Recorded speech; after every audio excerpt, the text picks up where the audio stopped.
ជំរាបសួរអ្នកទាំងអស់គ្នាថ្ងៃហ្នឹងគឺខ្ញុំមានជាលក្ខណៈថា16ទម្លាប់ដែលគេនិយាយថា16ប្រការនេះនឹងសម្រាប់ភាពទន់ខ្សោយរបស់យើងអស់មួយជីវិតហើយខ្ញុំបានឃើញគេសរសេរដាក់នៅលើ TikTok ហើយខ្ញុំក៏បានកត់ត្រាដាក់នៅក្នុងសៀវភៅរបស់ខ្ញុំកំណត់ត្រារបស់ខ្ញុំអ្នកគ្នាអញ្ចឹងខ្ញុំនឹងអានឲ្យអ្នកទាំងអស់គ្នាស្ដាប់ទាំង16ប្រការហ្នឹងថាមានអីខ្លះហើយចំណុចណាដែលអ្នកទាំងអស់គ្នាពេញចិត្តអ្នកទាំងអស់គ្នាអាចយកទៅអនុវត្តបានខ្ញុំក៏យកមកអនុវត្តគឺឃើញថាមានប្រសិទ្ធភាពពិតមែនអ្នកគ្នាក៏តែសម្រាប់អ្នកគ្នាមិនដឹងថាសម្រាប់ខ្ញុំអនុវត្តអត់បានអស់នៅទាំងអស់ហើយអ្នកគ្នាខ្ញុំអនុវត្តបានប្រហែលចំណុចហើយដូចខ្ញុំនិយាយអញ្ចឹងអ្នកទាំងគ្នាអាចអនុវត្តកន្លែងណាដែលអ្នកទាំងគ្នាពេញចិត្តហើយកន្លែងណាដែលមិនពេញចិត្តក៏អត់អីដែរអ្នកគ្នាអញ្ចឹងនឹងអានអ្នកគ្នាក្នុងការទម្លាប់1គេម៉ោង10ងើបម៉ោង5ជារៀងរាល់ថ្ងៃទម្លាប់ទី1ទម្លាប់ទី2ចំណាយពេល60នាទីអានសៀវភៅសរសេរនិងផ្គុំអ្វីដែលយើងទទួលបានពីជីវិតទម្លាប់ទី3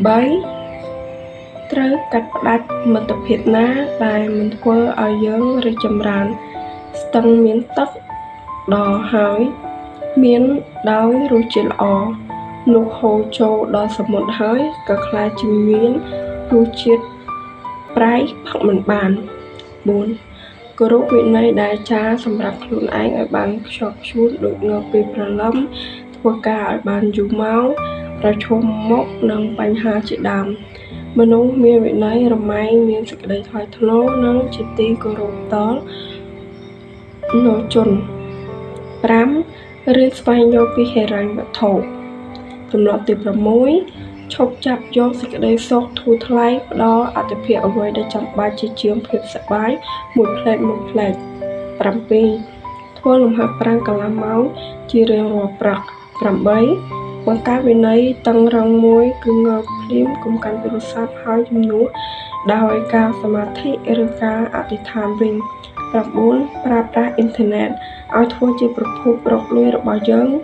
វាមានវិធីរាប់មិនអស់ដែលយើងអាចរកប្រាក់បាន10ទទួលខុសត្រូវលើជីវិតខ្លួនឯង 100% ហើយកុំបន្តស្ថានភាពនឹងអ្នកណាទាំងអស់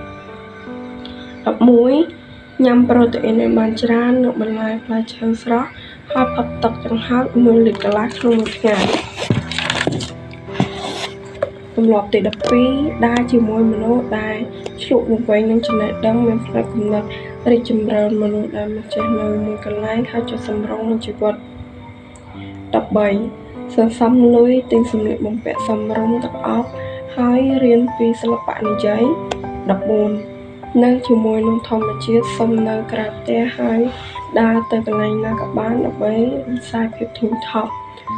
15នៅឲ្យឆ្ងាយពីមនុស្សដែលរកអានអ្នកសំឡេងមើលតែផលប្រយោជន៍រៀនកត់សម្គាល់មនុស្សប្រភេទនេះឲ្យបាន16អ្នកមានបញ្ញាគេអត់ទៅខ្សែគប់គ្រឿងផ្ដេសផ្ដាមើលភ័ណ្ឌនិងផឹកស្រាទេ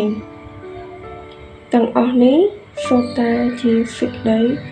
សុខធូរថ្លៃដែលរារាំងយើងធ្ងន់ក៏បំផុត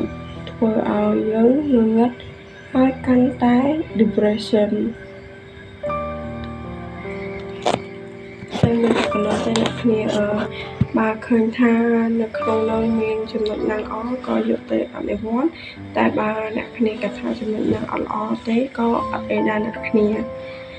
ព្រោះអីខ្ញុំចង់ចំណែកនៅភាសាខ្ញុំបានអនុវត្តនៅចំណុចខ្លះៗដែរខ្ញុំក៏បានអរអ្នកគ្នាគឺឃើញថាវាល្អបើសិនជាយើងអាចអនុវត្តបានអស់គឺល្អមែនតើអ្នកគ្នាតែខ្ញុំមានតែប៉ុណ្ណឹងទេជម្រាបលាអ្នកគ្នាអរគុណសម្រាប់ការទស្សនាបាយ